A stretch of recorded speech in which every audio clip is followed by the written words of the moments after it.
साथियों, स्वागत है आपका इस नए वीडियो में। दोस्तों, आज की वीडियो में मैं आपके लिए लेकर आया हूं हिंदी क्विज।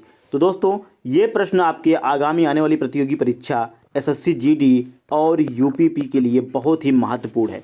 तो दोस्तों, इस वीडियो को ध्यान से देखिएगा और दिए गए प्रश्नों में से सही उत्तर छांटिएगा। ठीक है दोस्तों, तो चलिए वीडियो को हम शुरू करते हैं। तो दोस्तों, आपका पहला प्रश्न यानी कि 11वां प्रश्न है, जो कहा गया हो वाक्यांश के लिए एक सार्थक शब्द क्या होगा। दोस्तों, विकल्प आपके सामने हैं, विकल्प का सही चयन कीजिए। दोस्तों, अगर आप ऑप्शन डी लगा रहे हैं तो आप बिल्कुल सही हैं। दोस्तों, चलिए हम आपके अगले प्रश्न की तरफ बढ़ते हैं, प्रश्न नंबर 12 की तरफ। दोस्तों, आपका प्रश्न नंबर 12 है, ध्यान दीजिए, सबका आपको वाक्यांश दिया रहेगा जिसका आपको उपयुक्त शब्द यानी कि सार्थक शब्द का चयन करना पड़ेगा इन चारों विकल्पों में से। तो दोस्तों, ध्यान दीजिए, आपका वाक्यांश क्या है, जो प्रमाण द्वारा सिद्ध ना हो सके, जो प्रमाण द्वारा सिद्ध ना हो सके के लिए एक सार्थक शब्द क्या होगा। विकल्प आपके सामने हैं, फटाफट कमेंट में बता दीजिए। दोस्तों, अगर आप विकल्प नंबर डी पर जा रहे हैं तो आप बिल्कुल सही हैं।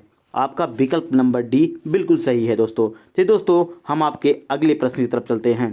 दोस्तों, आपका अगला प्रश्न है, प्रश्न नंबर 13, जो अपनी जगह से ना डिगे के लिए वाक्यांश के लिए एक शब्द क्या है, वो विकल्प में से आपको बताना है। दोस्तों, विकल्प आपके सामने हैं, सही उत्तर का चयन कीजिए। दोस्तों, अगर आप जा रहे हैं ऑप्शन सी में तो आप बिल्कुल सही हैं, अडिग हो जाएगा। दोस्तों, चलिए हम आपके अगले प्रश्न की तरफ बढ़ते हैं। आपका अगला प्रश्न क्या होगा, तो आपका अगला प्रश्न है, निम्नलिखित वाक्यांश के लिए एक सार्थक शब्द चुनिए। दोस्तों, सार्थक शब्द चुनना है आपको, और वाक्यांश क्या है, जिसे पार करना कठिन हो। दोस्तों, इसके लिए एक सार्थक शब्द क्या होगा, विकल्प आपके सामने है, आप सही उत्तर दीजिएगा।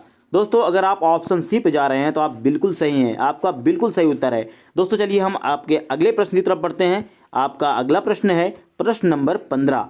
प्रश्न नंबर 15 देखिए, ध्यान से पढ़िएगा।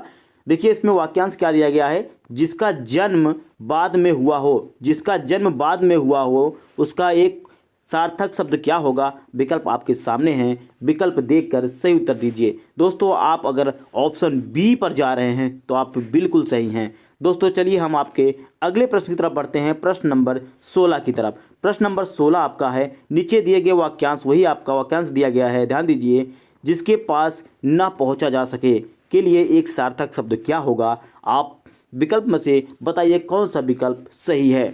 दोस्तों, अगर आप जा रहे हैं ऑप्शन डी तो आप बिल्कुल सही हैं। दोस्तों, चलिए हम आपके अगले प्रश्न की तरफ बढ़ते हैं, और आपका अगला प्रश्न क्या हो जाएगा, ध्यान दीजिएगा। आपका प्रश्न नंबर 17 क्या है, दिए गए वाक्यांश के लिए सार्थक शब्द बताना है। तो सार्थक शब्द क्या है आपका। दोस्तों, आपका वाक्यांश दिया गया है, दोपहर के बाद के समय को क्या कहा जाता है। विकल्प आपके सामने हैं, विकल्प में से सही उत्तर दीजिए। दोस्तों, अगर आप जा रहे हैं ऑप्शन बी पर तो आप बिल्कुल सही हैं। चलिए दोस्तों, हम आपके अगले प्रश्न की तरफ बढ़ते हैं, प्रश्न नंबर 18 पर। प्रश्न नंबर 18 आपका है, ध्यान दीजिएगा, जिसकी सीमा ना हो वाक्यांश के लिए उचित शब्द बताइए। दोस्तों, 4 विकल्प आपके दिए गए हैं, चारों विकल्प में से आपको सही उत्तर बताना है। दोस्तों, अगर आप जा रहे हैं ऑप्शन डी पर तो आप बिल्कुल सही हैं। चलिए दोस्तों, हम आपके अगले प्रश्न की तरफ बढ़ते हैं, प्रश्न नंबर 19 की तरफ। आपका प्रश्न नंबर 19 है, जो समान न हो, ध्यान दीजिए, जो समान न हो के लिए एक सार्थक शब्द क्या होगा। विकल्प में से आप सही उत्तर दीजिए। दोस्तों, अगर आप जा रहे हैं ऑप्शन डी पर तो आप बिल्कुल सही हैं, आपका बिल्कुल सही उत्तर है। चलिए दोस्तों, हम आपके अगले प्रश्न की तरफ बढ़ते हैं, प्रश्न नंबर 20, जो कि लास्ट प्रश्न है आपका इस वीडियो का।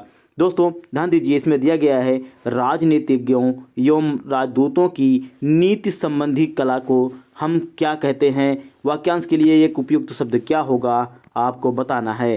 ध्यान दीजिए दोस्तों, आपके सामने 4 विकल्प दिए गए हैं, चारों विकल्प में से अगर आप विकल्प नंबर बी लगा रहे हैं तो आप बिल्कुल सही हैं।